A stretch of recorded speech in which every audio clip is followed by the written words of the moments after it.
nous produisons des ouvrages scientifiques à caractère pluridisciplinaire spécialisés. Également, nous publions des manuels et des ouvrages de vulgarisation conformes à notre double mission. Et quelle est cette double mission? C'est à la fois l'enseignement et la recherche.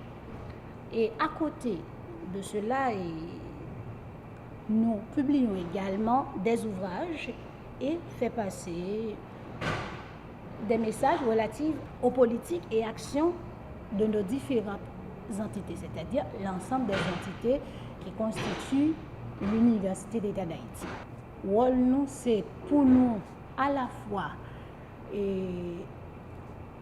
mettre en valeur le travail chercheur qui attaché soit à un laboratoire ou du moins si un comité scientifique qui valide et sélectionne le travail, c'est à ce niveau-là qu'on est capable d'accord publier le travail. Il y a deux critères clés. D'un côté, il y a ce qu'on appelle l'équité et de l'autre côté, il y a l'excellence. L'équité. Normalement, il y a des gens qui choisissent de soumettre un manuscrit. Pas oublier, c'est dans la maison d'édition son travail d'enchaînement. Mis à part de l'anonymat, mon envoie texte là, tout processus là. C'est le texte apparaît, mon ne connaît qui est, mais tout processus là, il traite texte là avec tout respect dans ce qu'on appelle la méritocratie. Le texte a le mérite est publié, un comité qui valide la publié. Mais ce n'est pas sur aucune base d'amita et autres, ni même tout rapidité quand je dis là, ce n'est pas en édition cool chaud liquide. Deuxième point, c'est l'excellence. C'est vrai, parfois on assiste à une forme de médiocrité qui a gangréné en pile domaine, mais il n'est pas capable comme ça pour le domaine scientifique.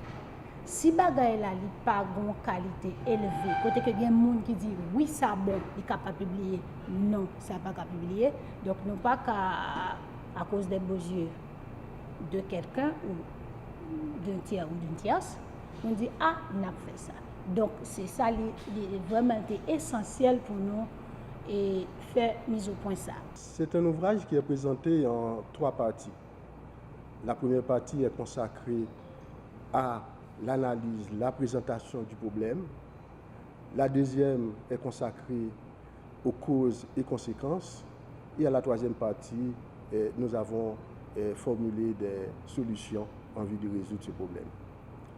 Le problème qui est posé à la première partie, c'est quoi? C'est la tragédie des biens communs, comme le titre de l'ouvrage l'indique. Nous entendons par bien commun tout ce qui appartient à nous tous, sans appartenir à quelqu'un ou à un groupe de personnes en particulier. Ce que nous avons présenté à partir des recherches menées, c'est que ces biens communs-là en Haïti diminuent graduellement. Et le risque, c'est d'aboutir à une situation où il n'y aura plus de biens communs. Et un des exemples de biens communs, c'est les trésors publics.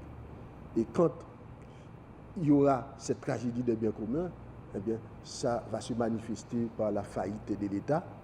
Un État, par exemple, qui est incapable d'assumer ses fonctions régaliennes, par exemple, l'entretien d'une force de police pour assurer la sécurité de la population, la rémunération du personnel de l'administration publique pour la fourniture de services publics à la population, les hôpitaux publics, les écoles publiques, les universités publiques.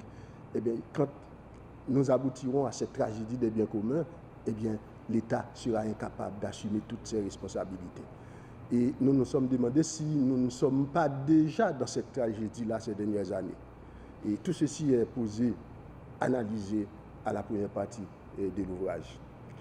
La deuxième partie, et comme je l'ai dit tantôt, est consacrée aux causes et aux conséquences de ce problème.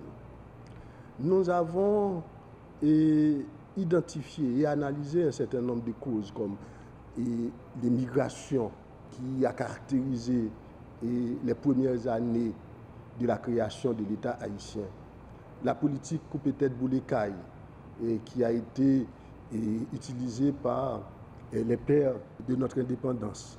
L'État n'arrive pas à percevoir, par exemple sur le plan financier, toutes les ressources qu'il aurait dû percevoir pour avoir ces ressources-là à sa disposition afin de satisfaire les besoins de la population. Et d'autre part, le peu de ressources collectées, il y a une partie de ces ressources-là qui est volatilisée, qui est détournée.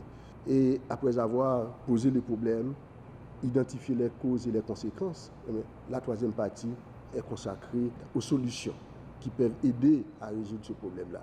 Donc, nous avons proposé des solutions sur le plan économique, sur le plan politique, mais parmi toutes ces solutions-là, nous nous sommes concentrés sur les incitations.